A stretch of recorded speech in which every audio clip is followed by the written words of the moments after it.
Bitcoin est à son plus haut point depuis mars, plus de 5% au cours des dernières 24 heures, avec un volume de transactions de 31 milliards de dollars. Il y a une semaine, jusqu'aux élections générales aux États-Unis. Les investisseurs sont de plus en plus optimistes, pensant que quel que soit le gagnant, cela sera un avantage net pour l'industrie des crypto-monnaies. Mais déjà, on observe que les traders d'options augmentent leurs paris, estimant que, quel que soit le résultat des élections, le Bitcoin pourrait atteindre les 80 000 dollars cette année. J'aimerais examiner ce qui pourrait se passer après les élections, n'est-ce pas?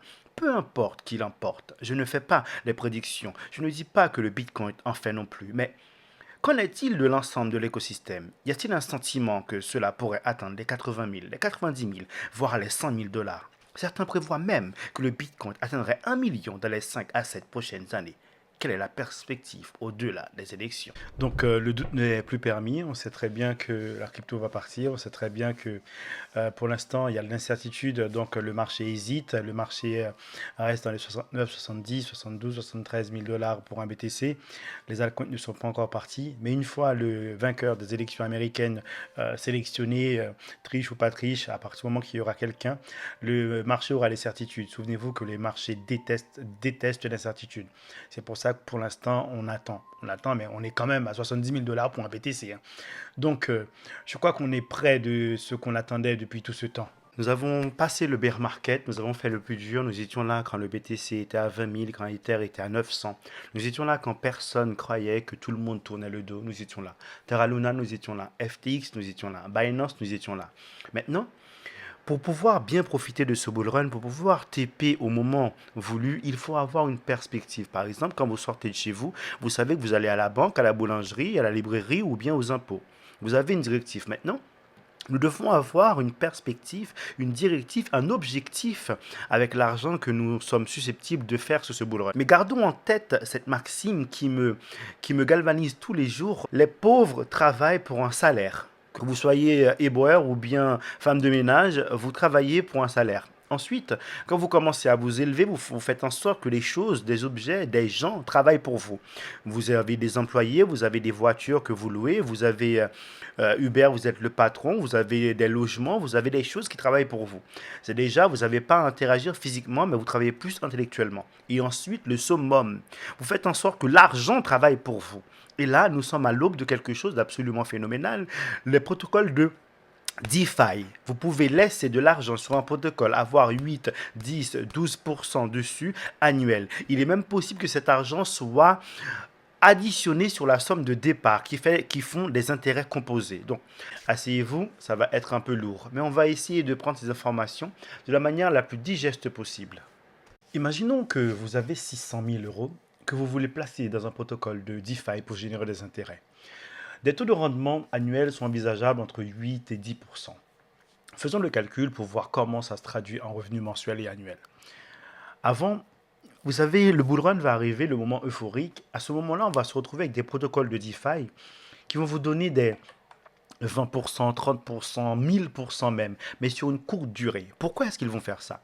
Ils vont faire ça pour attirer votre attention, pour attirer des capitaux et se développer.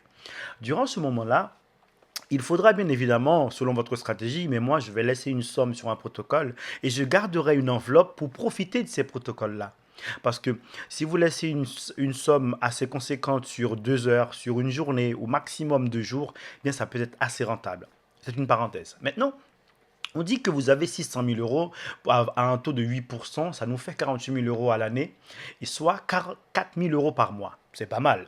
Avec 10%, le capital toujours de 600 000, on a 60 000 euros de rendement annuel, soit 5 000 euros par mois. C'est assez intéressant. Maintenant, ce qu'il faut prendre en compte, c'est que nous sommes en France. Il y a quelque chose qui s'appelle la flat tax. La flat tax, c'est 30% d'imposition sur vos revenus capitaux mobiliers. Vous avez de ces 30%, 12,8% d'impôt sur le revenu, 17,2% de prélèvements sociaux. 600 000 euros placés à 8% qui génèrent 48 000 euros par an, vous avez une flat tax de 30%. Vous allez devoir payer 14 400 euros d'impôt, ce qui réduit net à 33 600. Je sais, ça fait mal. Sur un rendement à 10%, vous payez 18 000 euros de flat tax sur les 60 000 euros générés pour un revenu de 42 000 euros. Je sais, c'est dur, mais nous sommes en France. Ceci dit, il y a des pays où la flat tax, elle est quasiment inexistante. Il y a des pays où elle est de 10%. Donc ça aussi, ça mérite réflexion. Il paraît même que aux États-Unis, Donald Trump voudrait que ce soit de zéro. Mais c'est encore une autre histoire. Maintenant, il nous faut trouver des stratégies pour réduire cette imposition ou bien la faire disparaître. Ce que nous devons garder en tête, c'est que quand vous empruntez de l'argent, vous ne pouvez pas être imposé sur cet argent parce que c'est un prêt. C'est un prêt bancaire, on n'est pas imposable dessus. Maintenant, bien évidemment, je vous rappelle que je ne suis pas conseiller financier, je ne suis pas conseiller fiscal. Moi-même, j'ai un conseiller en patrimoine. C'est une personne qui m'aide à optimiser mes placements, qui m'aide à optimiser mon pouvoir d'acquisition afin d'en profiter le plus possible. Très bien. Maintenant, on imagine que le bull run s'est bien passé. On a réussi à attirer une somme assez conséquente parce que les actifs sur lesquels on s'est positionné ont pété. On a nos 600 000 euros. On vient de voir la flat tax, que c'est quand même assez cruel parce qu'ils n'ont absolument rien fait, mais ils vous prennent 30% sous couvert de prélèvements sociaux et autres bullshitteries. Alors maintenant, on arrive, et si on se dit que peut-être on peut trouver une solution, en effet, on pourrait peut-être penser à créer une société type SARL ou bien une SAS. Mais encore mieux, ce qui serait assez intéressant, c'est de créer une holding. Il faut se souvenir que l'impôt sur les sociétés est différent de celle des particuliers. Les sociétés, c'est 15, la flat tax. Or que les particuliers, on l'a vu, c'est 30. Donc là, déjà, c'est quand même assez intéressant. On vient de trouver comment couper ça en deux. Ensuite, une solution qui est assez intéressante, c'est que les 600 000 euros, vous les apportez à votre société type holding. Pourquoi une holding? On verra à la fin. Vous les apportez à votre holding. La holding, elle, est imposée sur l'impôt sur les sociétés qui est de 15%. Et la société, elle, vous fait un prêt. Le prêt que la société vous fait, encore une fois, ne sera pas taxé parce que c'est un prêt. Ce qui est possible de faire, c'est demander à votre banque un prêt in fine. Sur ce prêt in fine, vous remboursez que les intérêts. Et à la fin, vous remboursez la totalité. Je vous rappelle encore une fois que c'est un prêt, vous n'êtes pas imposé dessus. L'argent qui est dans votre holding, qu'est-ce qu'on peut faire? En fait, le but, c'est de réduire le plus possible l'assiette imposable. Par l'assiette imposable, je m'explique. Le but, c'est de baisser le plus possible ces recettes afin de réduire votre imposition. Vous pouvez investir sur de l'IMO, vous pouvez réinvestir encore sur des cryptos, vous pouvez varier les investissements pour baisser votre assiette. Ou bien encore continuer à vous faire des prêts. Après, ce sont les idées que j'ai en tête. Moi, ma stratégie, c'est ça, faire une certaine somme, rembourser une partie de mes prêts, ensuite laisser une somme sur un protocole de DeFi qui apportera un rendement. Après, à choisir quel pays je vais vivre, je ne sais pas encore. On va voir comment les choses vont évoluer. Bon, en partant du point de vue que le bull run se passe comme il devrait, et en partant du point de vue que la vie me prête vie, et que je sois encore là, d'accord? Donc, la possibilité de créer une société semble être assez logique. En définitive, pour éviter que cette vidéo soit trop longue, vous avez la flat tax sur vos revenus. Si c'est un prêt, vous ne pouvez pas être imposé dessus parce que c'est un prêt.